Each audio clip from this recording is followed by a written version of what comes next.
व्यवस्थापनमा सूचना तथा सञ्चार प्रणालीको भूमिका।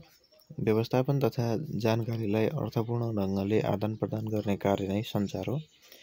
सञ्चारबाट सूचना, सन्देश, विचार आदि बोली वा सङ्केत वा लिखित रूपमा प्रवाह हुन्छ। दुई वा सोभन्दा बढी जीवित प्राणीबीच अर्थपूर्ण ढङ्गले विचार, भावना, सूचना आदि आदान-प्रदान गर्ने प्रक्रिया नै सञ्चार हो।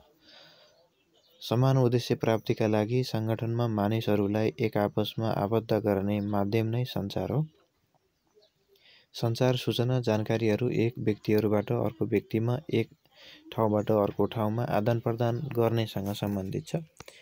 सञ्चार व्यवस्था प्रभावकारी हुन, प्रवाह गर्न चाहेको वास्तविक सूचना वा विचार प्रापकले बुझ्न वा प्राप्त गर्नुपर्छ। यस अर्थमा सञ्चार सूचनाको हस्तान्तरण गर्ने प्रक्रिया हो। थियो ह्याइमनका अनुसार सञ्चार भनेको एक व्यक्तिबाट अर्को व्यक्तिमा सूचना तथा समझदारी पठाउने प्रक्रिया हो। यो विचारहरूको अवगत गर्ने एवं एकले अर्कोलाई बुझ्ने प्रक्रिया पनि हो। न्युमेन आइन समरका अनुसार सञ्चार दुई वा सोभन्दा बढी व्यक्तिहरूको तथ्य, विचार, धारणा, सूचना तथा जोसको विनिमय हो। कार्यालयको आन्तरिक दैनिक कार्य सञ्चालन गर्ने, निर्णय गर्ने वा सेवाग्राहीसँग सम्पर्कको क्रममा सूचना, जानकारी, विचार आदिको आदान-प्रदान गर्ने कार्य नै कार्यालयको आन्तरिक सञ्चार हो।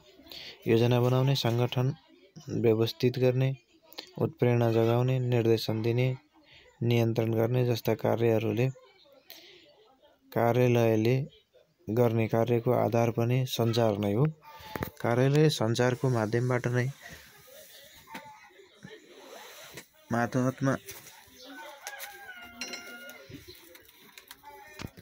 मातहतमा सूचना जानकारीहरू माथिल्लो निकायमा सहज सम्प्रेषण गर्न महत्त्वपूर्ण भूमिका खेल्दछ। कार्यालय व्यवस्थापनको मेरुदण्डको रूपमा सञ्चार रहेको छ। जसरी मानव शरीर जीवित रहन र कार्य गर्नका लागि रक्तसञ्चारको ठूलो भूमिका हुन्छ, त्यसैगरी कार्यालय सही ढङ्गले सञ्चालन हुन कार्यालय सञ्चारको भूमिका हुन्छ। असल सञ्चारका गुणहरू। स्पष्टता। सञ्चार गर्न खोजेको के हो स्पष्ट सुनिने गरी सोही अनुसारको सरल भाषामा प्रवाह गरिनुपर्छ। पर्याप्तता। सञ्चारमा अनावश्यक व्याख्या हुनु हुँदैन। जति आवश्यक हो त्यति मात्र सञ्चार हुनुपर्दछ। वास्तविकता। सूचना सही र तथ्यमा आधारित हुनुपर्दछ। विश्वसनीयता। सूचना जानकारी विश्वसनीय हुनुपर्दछ। एकरूपता। भाषा, स्वरको मात्रा, प्रस्तुति शैलीमा एकरूपता हुनुपर्दछ। त्यसैगरी उद्देश्य उन्मुख। के को लागि सञ्चार गर्ने हो स्पष्ट हुनुपर्दछ।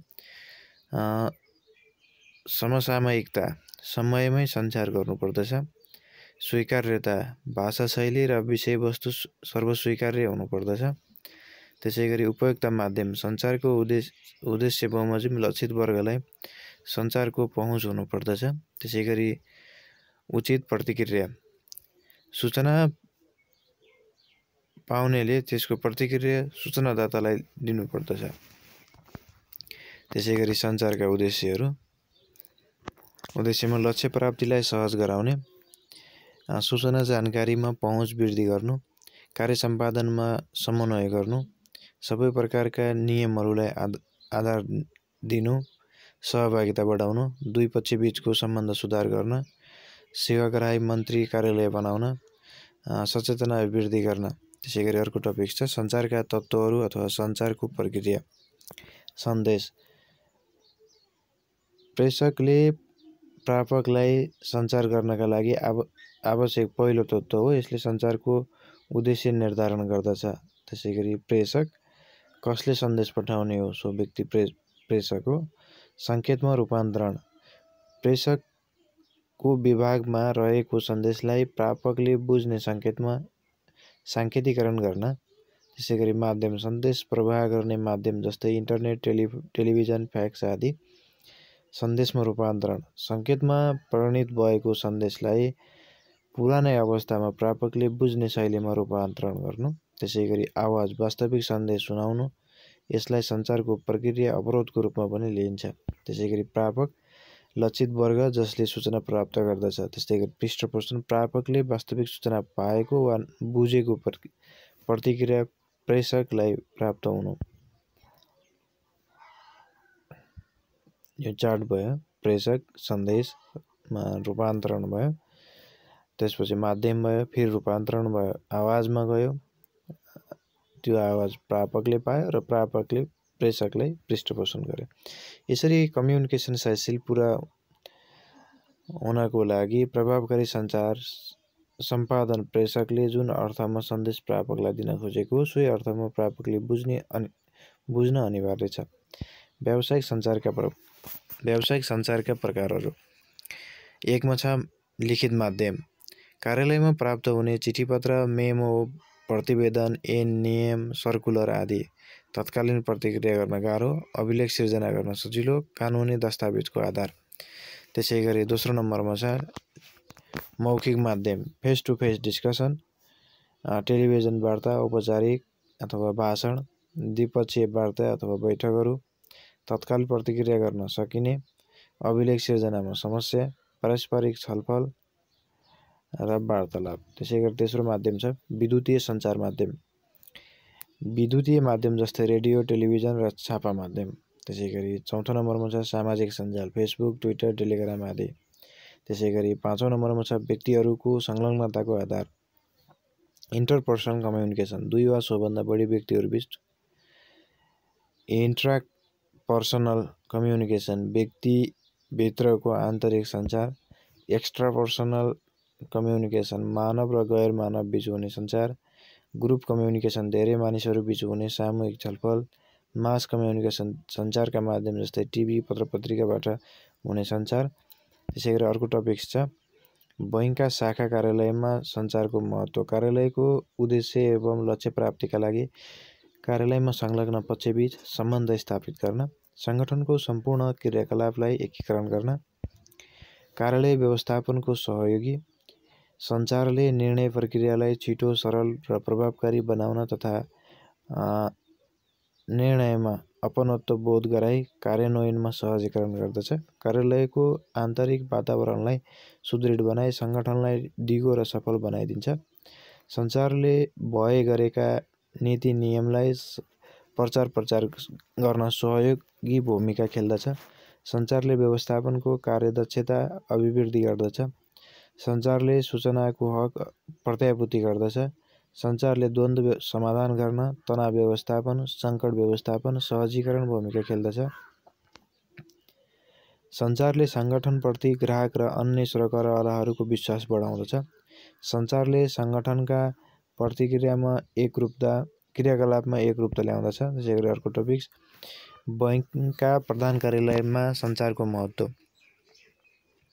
नीति निर्माणको आवश्यकता पहिचान गर्न वा समस्या पहिचान गर्न सजिलो, आवश्यकता सम्बोधन गर्न विकल्पहरू निर्माण गर्न सकिने, विकल्पहरूमध्ये उत्तम विकल्प छनौट गर्न, विकल्प निर्माण क्रममा वा निर्णय क्रममा सरकारवालासँग राय वा मत बुझ्न सकिने, त्यसै गरी निर्णय सञ्चार गर्न वा प्रचार गर्न सकिने, त्यसै गरी निर्णय कार्यान्वयनमा सहभागिता बढाउन सकिने, निर्णय प्रक्रियालाई पारदर्शी बनाउन, अनुगमन तथा मूल्याङ्कनलाई प्रभावकारी बनाउन तथा पृष्ठपोषण दिन। त्यसै गरी अर्को टपिक छ प्रभावकारी सञ्चारको अवरोध। सञ्चारमा आउने विभिन्न अवरोधहरूको कारणले सञ्चारको उद्देश्य विचलित हुन सक्छ। प्रेषकले भन्न खोजेको सूचना प्रापकले सोही ढङ्गमा लिन नसक्नुको पछाडि हुन सक्ने सम्पूर्ण अवरोधहरूलाई प्रभावकारी सञ्चारका अवरोध भनिन्छ। त्यसै गरी एकमा छ भौतिक अवरोध। जटिल सङ्गठनात्मक संरचना, ठुलो कार्यक्षेत्र, धेरै कर्मचारी सुपरिवेक्षण गर्नुपर्ने अवस्थामा सञ्चार प्रणालीमा निरन्तरता कायम गर्न कठिनाइ हुन्छ। त्यसै गरी बाह्य वातावरणमा हुने होहल्ला, मौसमी गडबडीले समेत सञ्चार प्रणालीमा अवरोध सिर्जना गर्न सक्छ। त्यसै गरी दोस्रोमा छ मनोवैज्ञानिक अवरोध। सञ्चार प्रणालीमा प्रेषक र प्रापक दुवैमा मानवीय संवेदना जस्तै प्रभाग र अस्पष्ट मान्यता, जिद्दी स्वभाव, छिट्टै निष्कर्षमा पुग्ने, व्यक्तिगत स्वार्थ आदि कारण मनोवैज्ञानिक दूरी बढ्नकै सञ्चारमा अवरोध आउँछ। तनावको अवस्थामा समेत सञ्चार प्रभावकारी नहुन सक्छ। त्यसैगरी 3 नम्बरमा छ भाषागत अवरोध।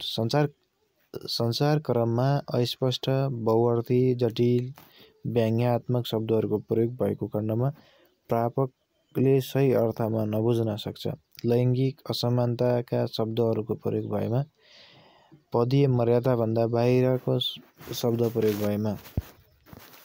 त्यसैगरी अर्को टपिक छ कार्यालय सूचनाका स्रोतहरू। आन्तरिक तथा बाह्य स्रोतहरूमा आन्तरिक स्रोतमा कार्यालय अभिलेख, सूचना र परिपत्र, सभा वा बैठक अथवा वित्तीय विवरणहरू। त्यसैगरी बाह्य स्रोतहरूमा बजार सर्वेक्षण, बजार अनुसन्धान, तथ्याङ्क, बैङ्क, इमेल, इन्टरनेट, पत्रपत्रिका र पुस्तक, ग्राहक, मध्यस्थकर्ता र आपूर्तिकर्ता। त्यसैगरी अर्को टपिक छ बैङ्कमा सञ्चारका प्रकारहरू। सञ्चारलाई विभिन्न प्रकारमा वर्गीकरण गर्न सकिन्छ। ती सञ्चार र सो अन्तर्गतको वर्गीकरणलाई तल उल्लेख गरिएको छ।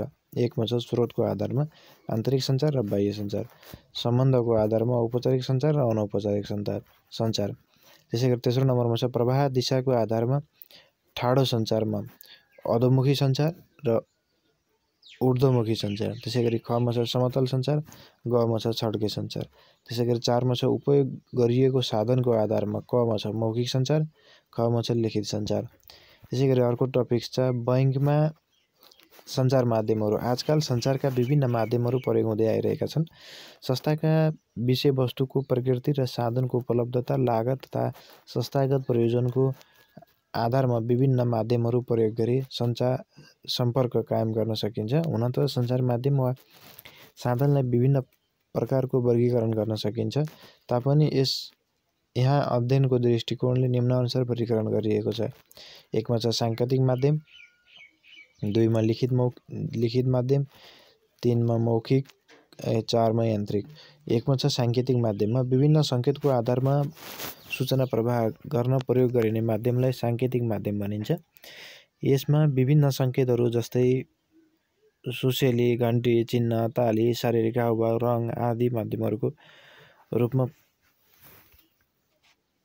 रूपमा आउँछन्। त्यसैगरी दोस्रोमा छ मौखिक माध्यम। 2 वा दुईभन्दा बढी व्यक्तिहरू वा पक्षहरूबीच बोलेर वा कुराकानी गरेर सूचना तथा विचारहरू प्रवाह गर्ने माध्यमलाई मौखिक माध्यम भनिन्छ। आमन्य सामान्य कुराकानी, आदेश, छलफल, टेलिफोन कुराकानी,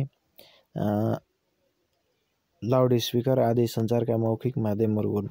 त्यसैगरी 3 मा छ लिखित माध्यम। कुनै पनि लिखित कागजात मार्फत सूचनाको आदान प्रदान गर्न प्रयोग गरिने माध्यमलाई लिखित सञ्चारको लिखित माध्यम भनिन्छ।